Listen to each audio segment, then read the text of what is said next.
Yeah, greetings everyone. The reason why we're truncating the meditation this morning is to answer a very important question that was asked of me. And you'll see what the question is. And to answer the question definitively, we have to, it's going to take we want to answer the question definitively. And I think it'll be intriguing for you as well. So let me share the question with you. And you'll see what we're talking about. So we'll do a screen share.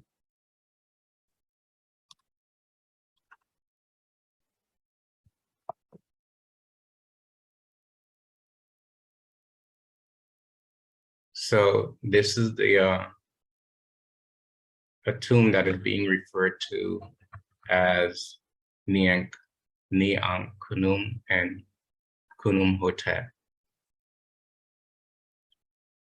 And you'll see how we treat that as we go through. And in this tomb, there is a certain depiction that has caused discussion. And to your far left here, firstly on the bottom, this is me inside the tomb. The tomb, we're going to call it that for now. And I'm examining this panel.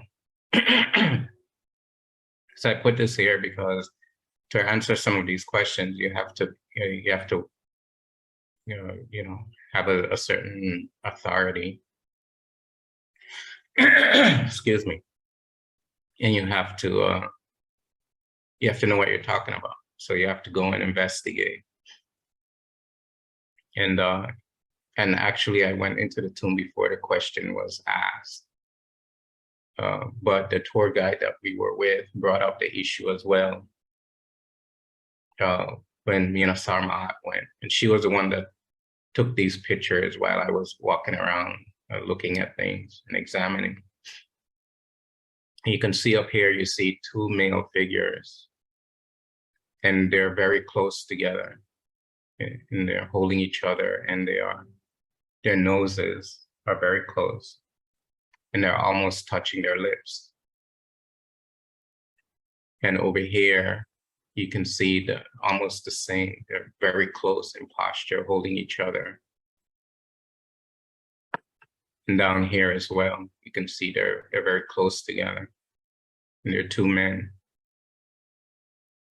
And the question was asked, is this an example of homosexuality in ancient Egypt? From this website, it says, the relationship between the two men is not clear. Egyptologists consider it problematical. Are they brothers? Could they be twin brothers? Are they close friends, or are they lovers? Are they all of the above? A reasoned argument can be made defending any and all of these positions. And we'll go through and see if that is true.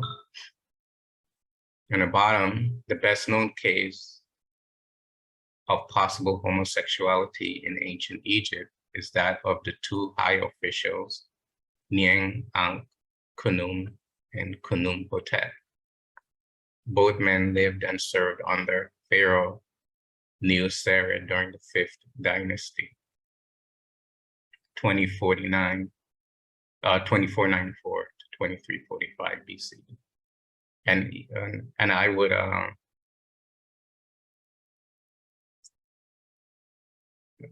the dates, I think, are probably problematical as well. So let's investigate and try to answer approach these questions and answer these questions and see what we come up with. And so last year, November, someone asked me and they sent me a photograph of this. These are photographs, as I said before, taken while we were there by a Sarma. But they sent me a photograph of this. And they sent me a translation that someone had done. And in that translation, they were saying things like, they were lovers, they were brothers, they were manicurists, etc. So let's see if those things are true. So let's stop this screen share. And let's go to another screen share where we're able to look closer and examine this issue.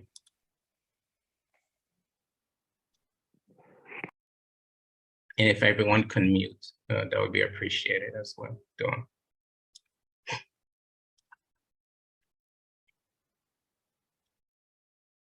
So we're going to use a 360 from the Egypt Exploration Society. They did a good job of documenting the tomb in 360s. So let's take a look.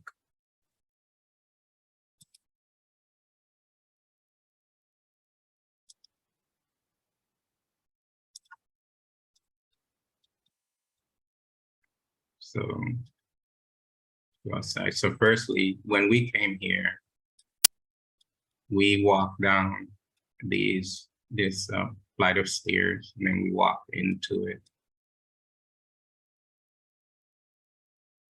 In the you can see the enclosure wall. Parts of the tomb are built into the rock, the solid bedrock. Well, part of it is built out in the front. And that's so you walk down these stairs, and this area is in the area of Saqqara, where the step pyramids are, and where you find the complex of the pharaoh, and and so it's a kind of an old kingdom construct. So it's a very from a very ancient time. So around the time of the pyramid text. And so it's very close to the area of where the pyramid of Unas, pyramid of Pepi, Teta are, that contains the pyramid text. So let's walk in. And so we walk in, and you come through this door. And we're going to walk past this corridor before we start our investigation. I'm going to walk past here. We will make a right. Walking in. Now we're going to turn left and now start to enter into the area.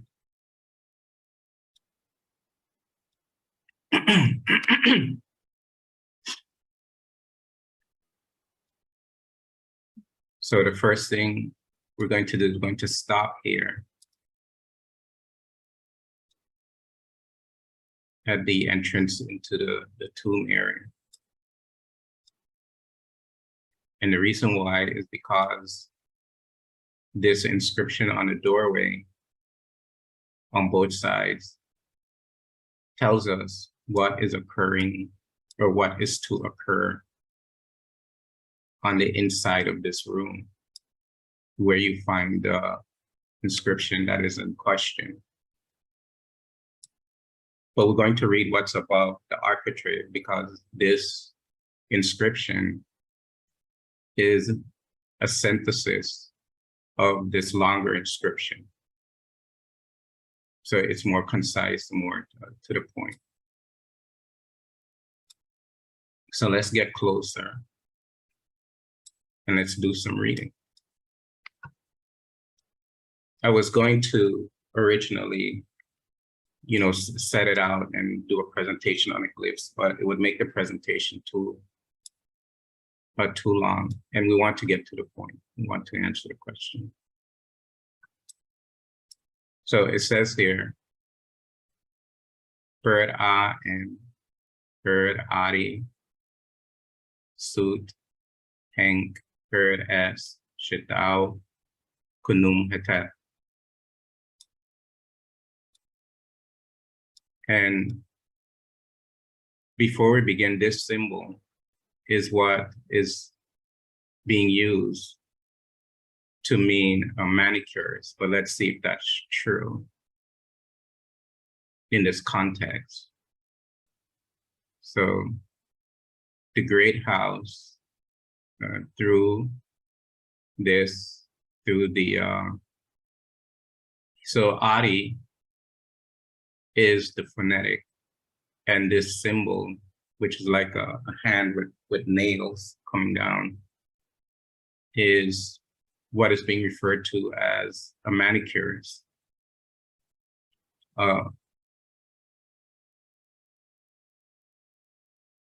This symbol is a determinative, and always the phonetic is giving an indication of what this determinative means in certain words when you look at this determinative.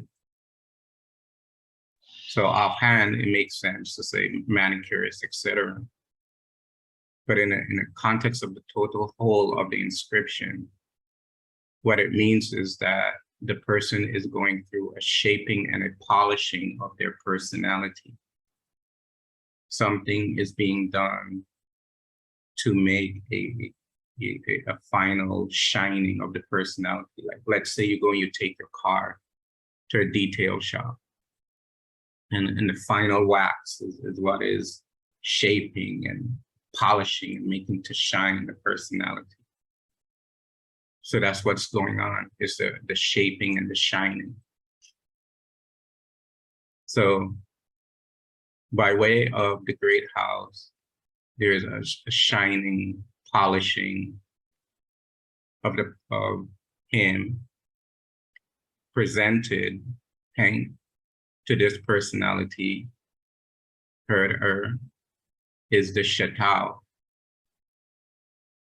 to cause the secret, as shetao, to cause the secret. So he's being presented with the secret mystery, kunum hotep, of joining with the union of opposites. So this is a great house by which, through the final polishing or the polishing of the personality takes place. And within here, the personality is being presented with the cause of the secret that brings about the union of opposites. And that's why he is referred to as Kunum Hotep. So in other words, it's not a name per se. It can be seen as a name, but what is really going on is that it's a moniker of a mystical process that's taking place within the personality. Now, what does it say on the other side? Bird A M Bird Ari Sud Heng Bird S Shetao Kunum and Ankh. So the proper way of pronouncing this, the name is Kunum and Ankh. And again, by this great house, this personality being polished and shaped and brought to a luster. What is being presented is the cause of the secret mystery of joining with the mystery of life. This is referred to as Kunum and Ankh. And right below the architrave, as you walk in, it says the process that is being done, Kunum and Ankh, Kunum Hetet. Joining with life, joining with the supreme union of opposites. And you'll see why I say the supreme union of opposites as we go in. So now we know what is happening. Now we know that they are being presented with the instruction of the secret mystery to join with life and to join with union of opposites. So let's walk in. So you walk in and let's take a look at, because this is very important to the final determination. See, these people, all of these people are priests on the walls to the doorway that we're walking in. And we know they're priests because it says it here, Kahem, Kahem, Kahem. So, you know, Ka of the priest, the priest of the Ka. And they're carrying ritual elements. They're carrying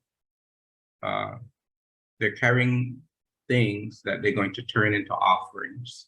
So they're bringing all this stuff in to the great house to make the offerings that are going to be presented, and they're on both sides.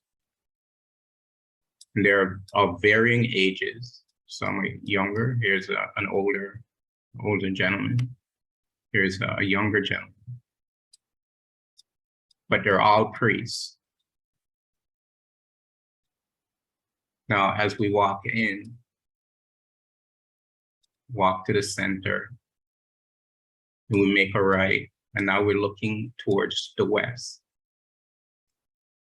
And here is the inscription, and here is the panel in question. You see the two of them together, their noses very close, and their lips almost touching. These people that are commonly referred to as their children are actually priests.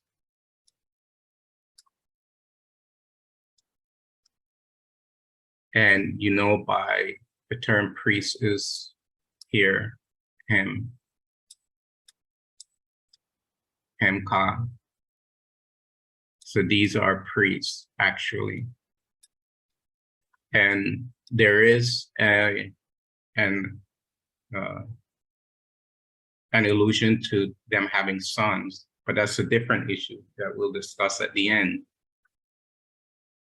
So this inscription tells what they're doing, or what is occurring, what is happening.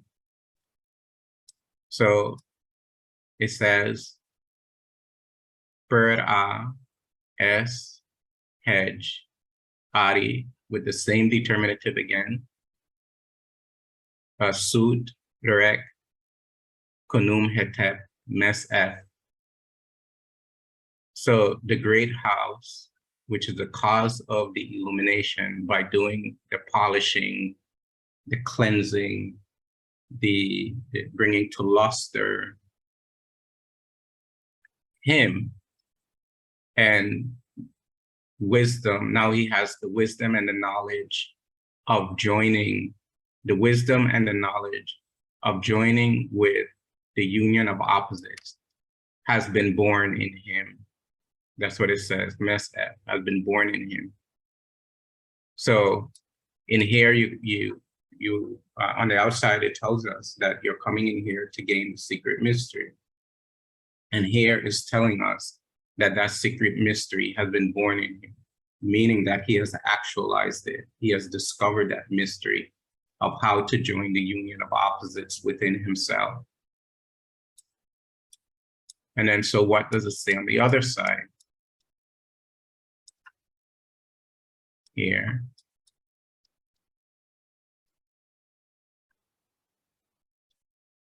So again, Bird Suit, Rek, I'm sorry, Bird S, Hedge, Ari, Suit, Rek, Kunum, and Ankh, Mes F. The great house that caused the illumination through the process of the cleansing and the polishing. And now he has the wisdom and the knowledge of how to join with the mystery of life.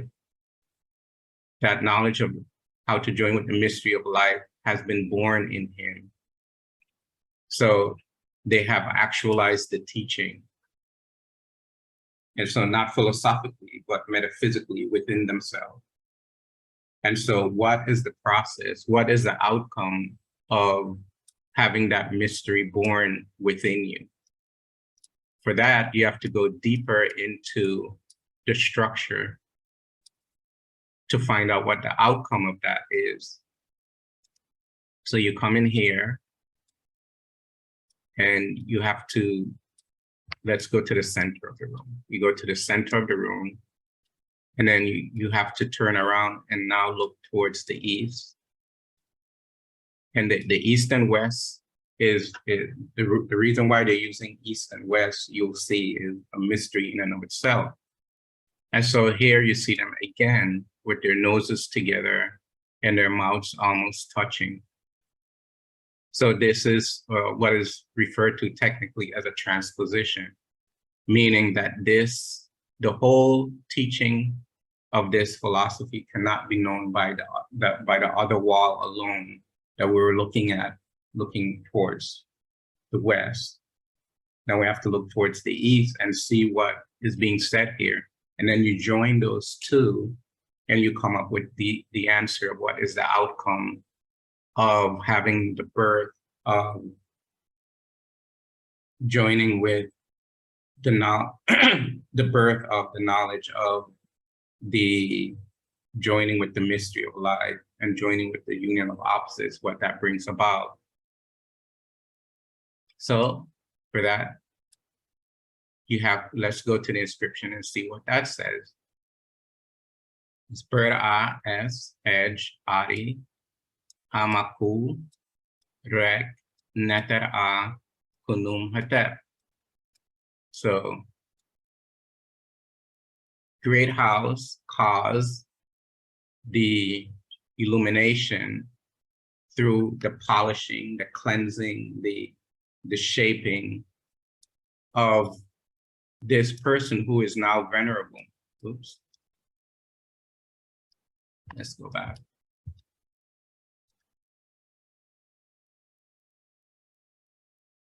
Who is now venerable, Amaku, is in the presence of the great divine, Kunum Hotep. So now he's in the presence of the great divine, and that's what that mystery brings about. So what does it say on the other side? So Kunum Hotep is in the presence of the great divine. And that's only one piece, because how it's written, it's saying that he is in the presence of the great divine and he is the great divine. And you'll see why it says that in a moment. But before we get there, let's read what it says on the other side. Pera es hedge ari amaku netara kunum and Ankh. So the great house where the shining, the illumination of the personality, and the illumination means a spiritual realization, a depth of spiritual realization that is brought about by the shining and the shaping and the polishing of the now who is venerable, the great divine, Kunum and Ankh, joining with life, the great divine, Kunum Hetep, joining with the union of opposites in the presence of the divine. So a joining with the mystery of life in the presence of the divine, the great divine, the union of the opposites in the presence of the great divine. So who is this great divine that they are in the presence of? So now let's take a step back to answer that question. Where you can see it's a whole process. It's a whole initiatory process that they're going through. And to do, we could study this for a very long time, but we're here to answer a specific question.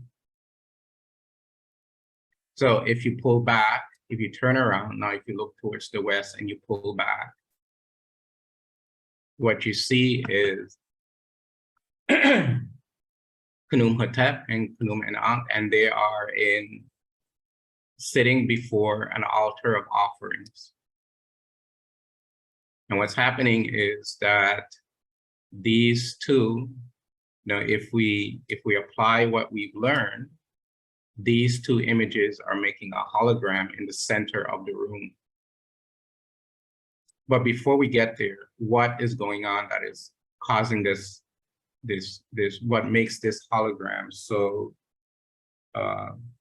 profound? What is the profundity of the hologram? So let's go here and let's see what's going on.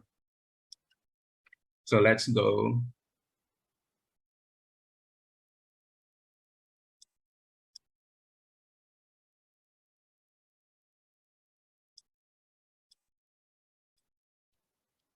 And let's see. So this is Khnum Hotep, Khnum and Ankh. And you're gonna see here on the offering table, you're gonna see what is being offered is what is being given up. And you see the priests that are making the ritual implements, and these are metaphors. They're not really slaughtering animals or slaughtering bulls. This is a metaphor of slaughtering your maleness or your bull aspect. Your generative kind of. You're harnessing your generative power and not projecting it out into the world. So you're sacrificing that. But let's look at the offering. So here's the 1,000 beef, the ka, and here's the 1,000 geese, the aped. So giving up the opposites of maleness and femaleness are being given up. And so if you're giving up your maleness, now we're getting into the deep, profound mystery. You're giving up your maleness, and you can see all the male is being slaughtered. So if you're giving up your maleness, then this can never be a sexual act. There's something else, something more profound is occurring. The point is that these are spiritual initiates that are going through a mystical process. If you look on the other side,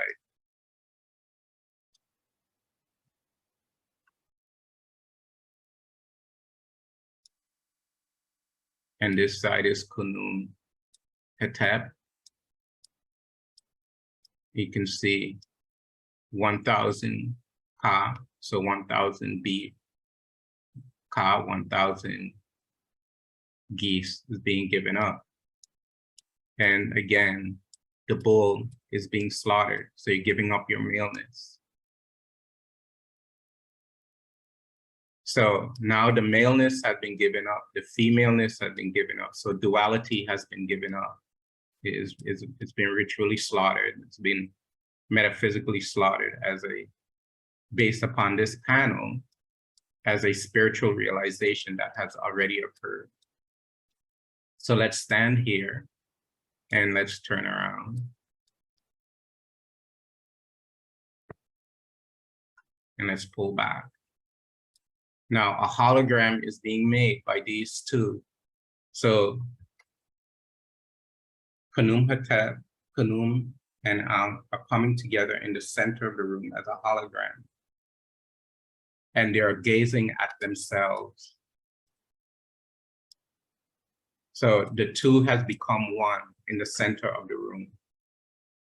Yeah, they're two aspects of the same reality that has become a total unit of one. So the divine that they are in the presence of is themselves sitting on the throne in front of the offering, in front of themselves. And they are looking at themselves in this embrace, in the presence of the great divine, where the union of opposites and the union with the mystery of life has taken place. So they're the divine that they are in the presence of.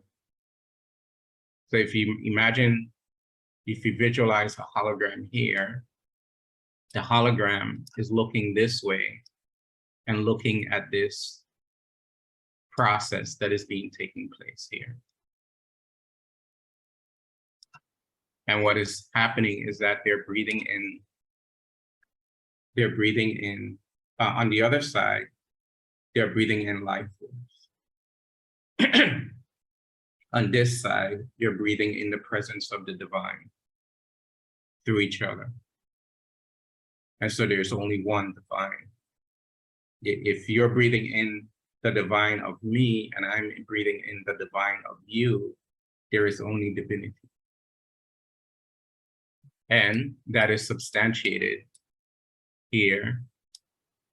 Now here they are in the furthest west. And this inscription reads, going a little fast, says, Suten Ari Bera Es Hedge Ari Suten Henk Merd Neb F Kanum Hetet. So now he's the royal. So now they're being referred to as the royal. The royal, polished, cleansed, purified, shaped in the great house causes the illumination by way of that polishing, that cleansing, that shaping. So cleansing, polishing, shaping causes the illumination, which brings forth a deeper polishing and cleansing. So it's the refinement of the awareness of the divine. Royal presented love to the divine, he, Kanum Hetep.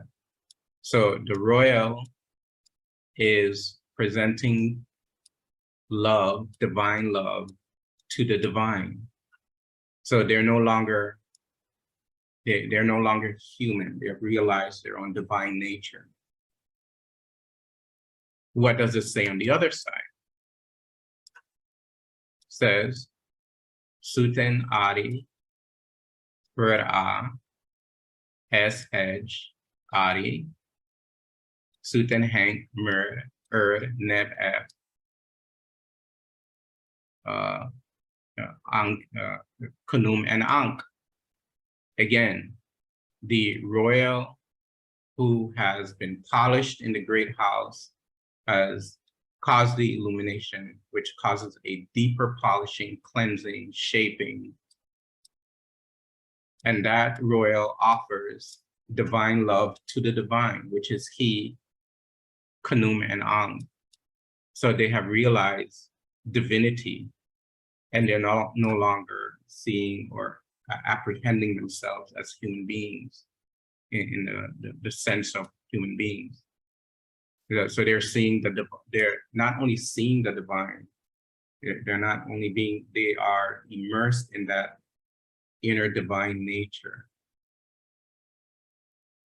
And these processes, as said before, on the other side, they're breathing in life force. On this side, they're breathing in divinity. So the answer to the question is no, this is not an act of homosexuality.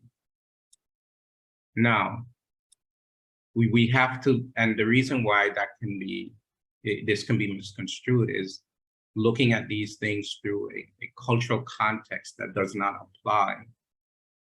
So if you look at this through a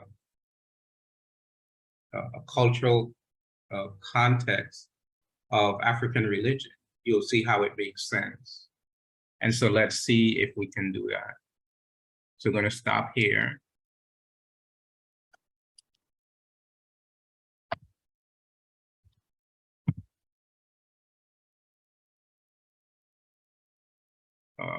We are. And now let's go to this video.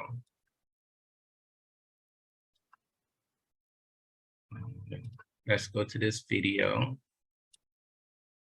and let's see what's going on.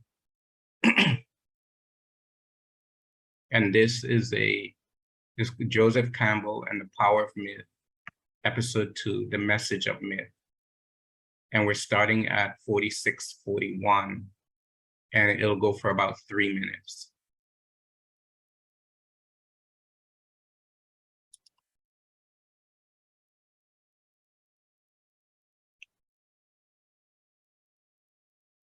With all kinds of rules and that sort of thing. And there was a time when a great monster named Riptide. Oops, let's bring it back.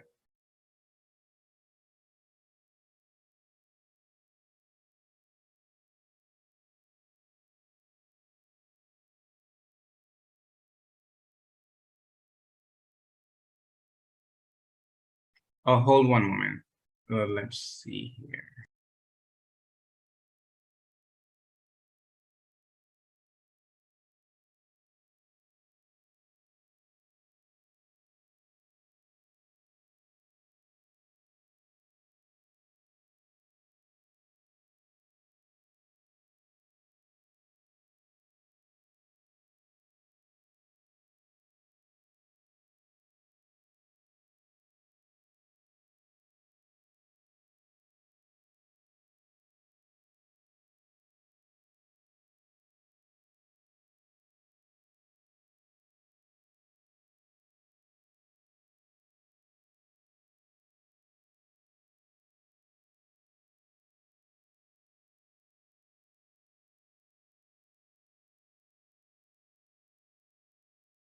One moment, please.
Uja, it's actually Joseph Campbell and the Power of Myth, episode 3, The First Storytellers. So let's see what is said here. So about 3 minutes.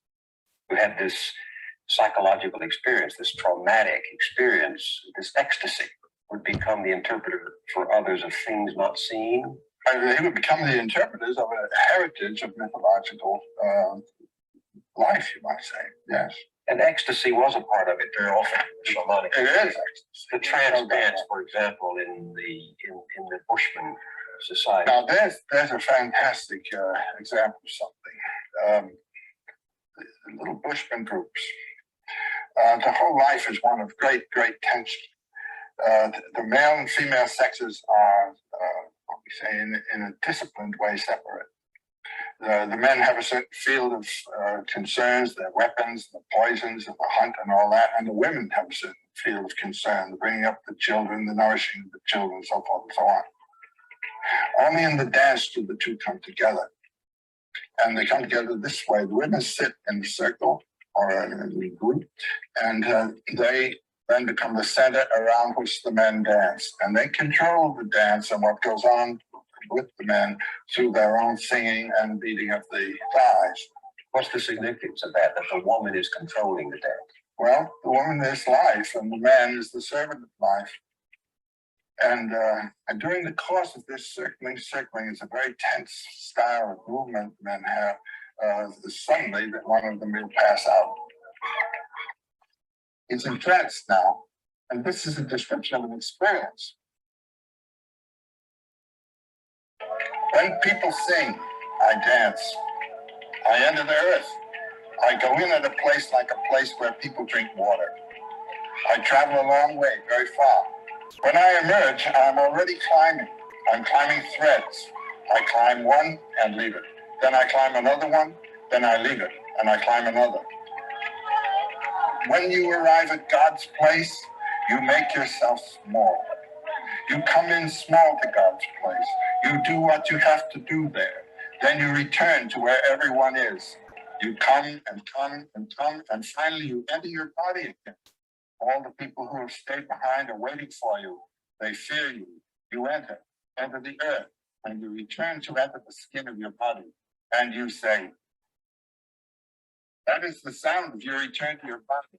Then you begin to sing. The Utum masters are there around. They take hold of your head and blow about the sides of your face. This is how. Okay, so you see the intimate connection, and you see how the officiating priest, or the one who's in charge of the ritual, is blowing on his face. You manage to be alive again.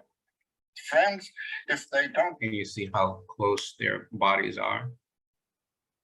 So you cannot say that, you know, just because their bodies are close, that it's a, you know, a homosexual act or anything like that. Do that to you, you die. You just die and are dead. Friends, this is what it does. This tum that I do, this tum here that I dead.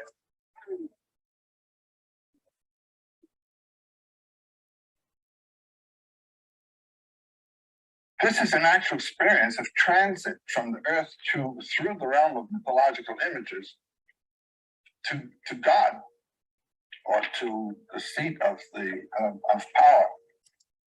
Okay, and now a couple of images to conclude the presentation and to put the final hammer down. Okay, so we'll go back to the PowerPoint, and so you can see.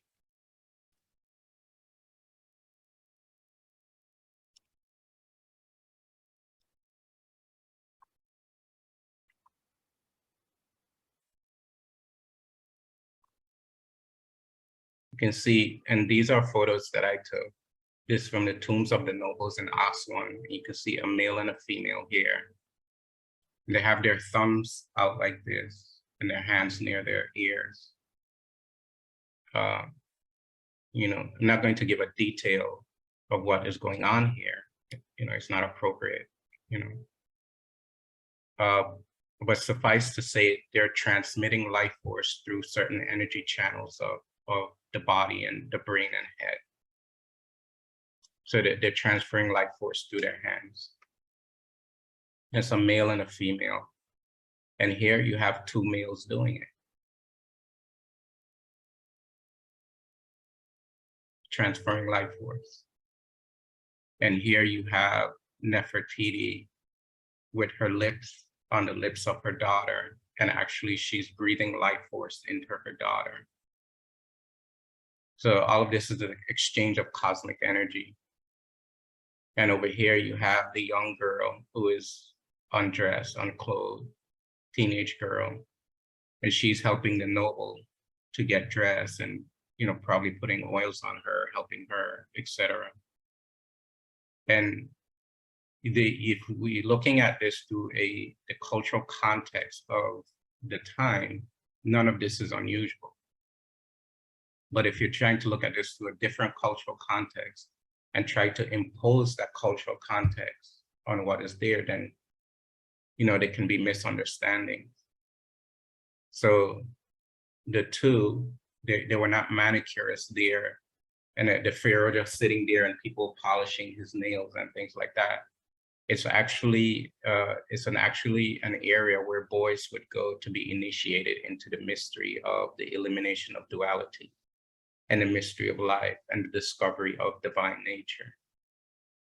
Is where boys would go for initiation. They would start young. And we know this because the depictions are there on the wall. We're running out of time. You know, I'll show you next time what I mean by that. And here you have the god Sebek and the Khepera in intimate embrace. So are we going to say that this is bestiality? He's about to have sex with a half crocodile, half human being. And no, it's a divine embrace.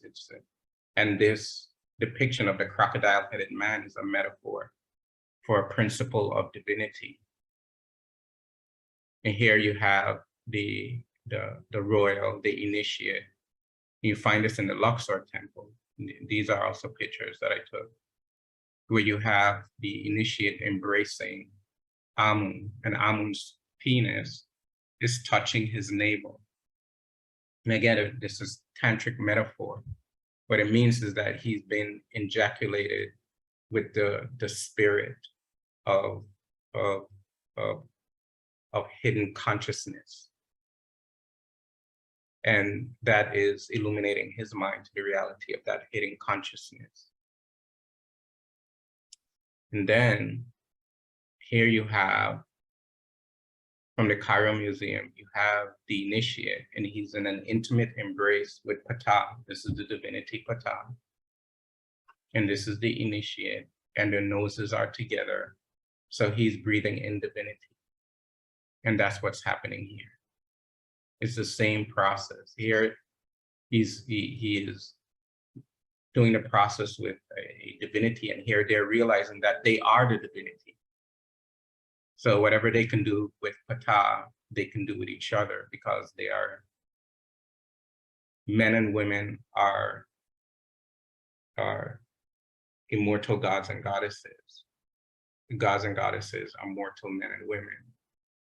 And if that is truly realized and understood, you'll know that you are divinity and the other person are divine entities as well.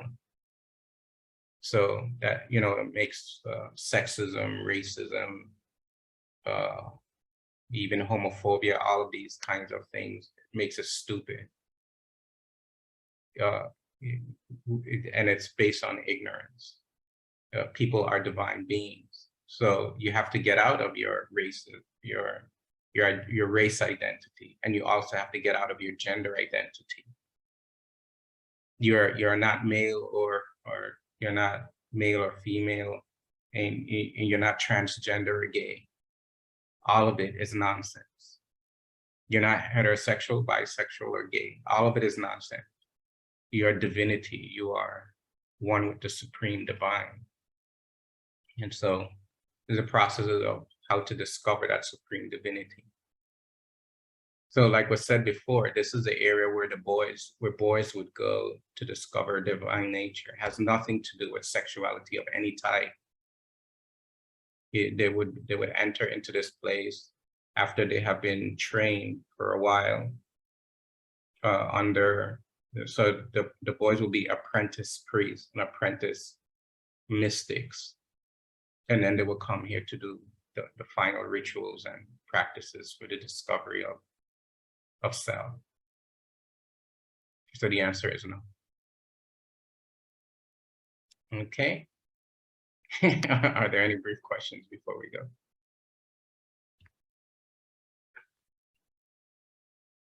So everything concerning that is speculation. And so we are showing the mystic way, that was brought down to us from the mystics, the sages of ancient times. Dua, no problem.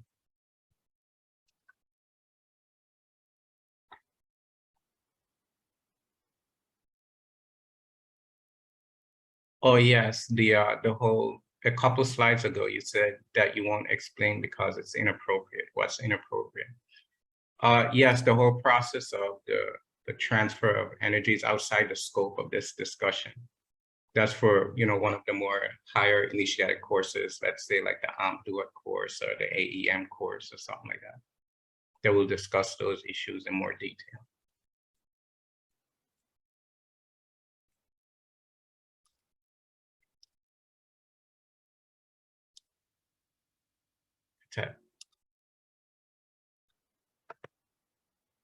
Okay, anything else? Okay, so Dua, Basu Ola, and Sunu Satnahas, for truncating the program so we can get through this and answer the question definitively and with authenticity and with scriptural reference. Okay, do everyone. Patet. That's it.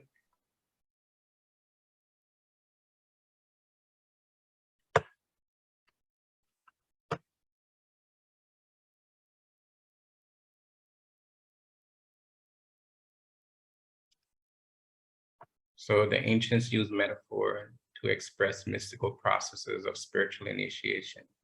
Yes. Now you've gotten it. You've got it. That's the yes, that's the answer. Patet, no problem.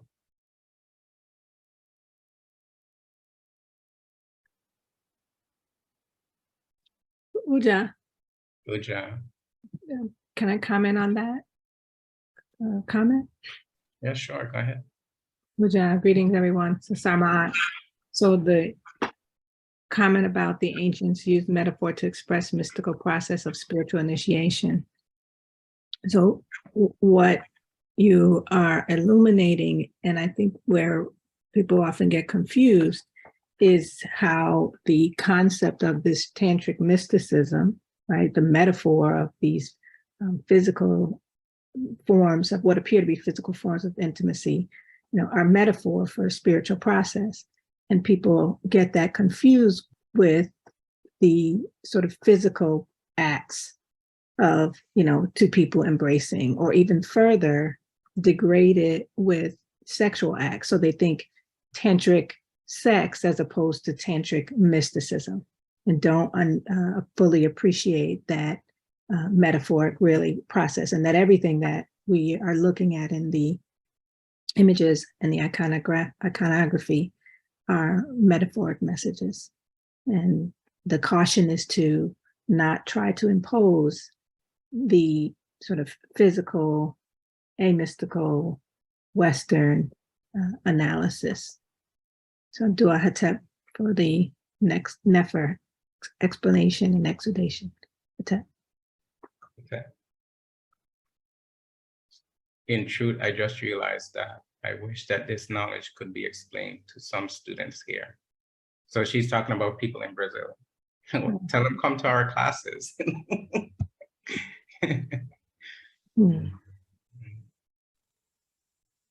Yes, that misunderstanding is everywhere, not just where you are.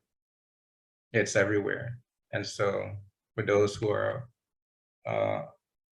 ready to approach the teaching in its authenticity, and we are here to offer them, to give them. Okay, do everyone.